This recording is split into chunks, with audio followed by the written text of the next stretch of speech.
According to a new study, this is important, in the UK, in Europe, high-achieving teenagers were more likely to drink alcohol and smoke weed than their less intelligent peers. The researchers tracked 6,000 teenagers' use of tobacco, alcohol, and weed from the ages of 11 to 20. In the late teen years, the smart kids were nearly twice as likely to use it persistently than those who didn't do as well in school. And the only reason I bring this up is, John, you were recently on the show. Yeah. And you would go into your little tent. Oh, yeah. / teepee to, what was your... Medicate. I got into using cannabis, better known as marijuana, to the ones who don't use it. And I waited till I was 36 to try it, and at 42, I became constant with it, and now I'm in the cannabis business with my daughter, Tyler, who's there with me. But I want to ask you this, then. As someone who's acknowledged being a regular user of it, it's obviously become legal in states like California, amongst many others. Medical use is now much more common throughout the United States.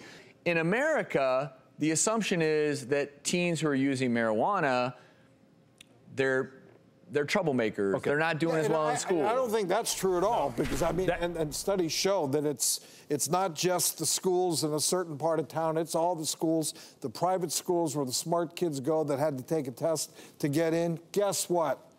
They're smoking pot too. Right. This is the deal. Because of Fast Time at Ridgemont High, when Sean Penn played the stoner, they established that the stoners are surfers that don't deal with anything.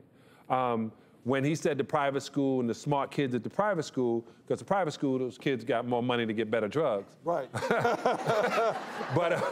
But the truth is, when you use a cannabinoid or use this cannabis, it literally opens your brain when you're using sativa. And in doing that, if you can open your brain and be able to use more things and cut off the BS, you can be more focused. I use it to stay focused. I am so focused right now. What I thought was interesting in this study is that the smarter teens were also more likely to use alcohol, less likely to use cigarettes. So they were more likely to use weed, alcohol, less likely to use cigarettes. And researchers, some said, well, maybe braininess is linked to openness to try new things.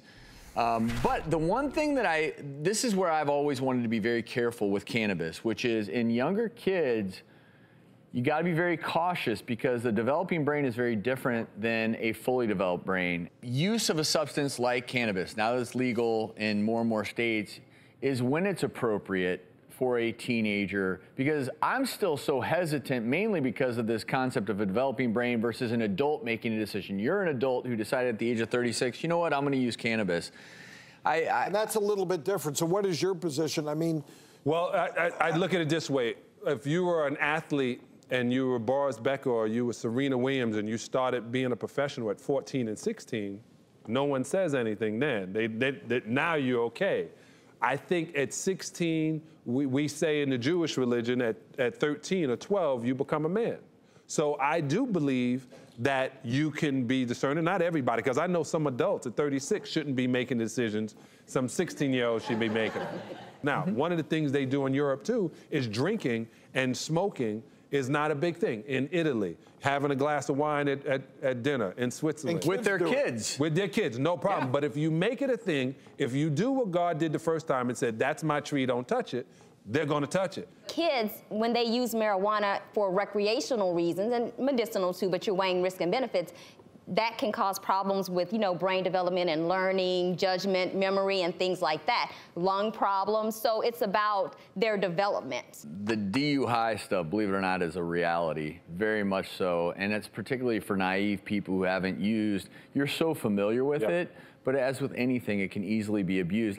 I personally, I'm old school in the sense that I just feel like kids shouldn't be taking any substances. That's just me. When you're in an ideal world, if you're 11, 12, 13, you're still developing.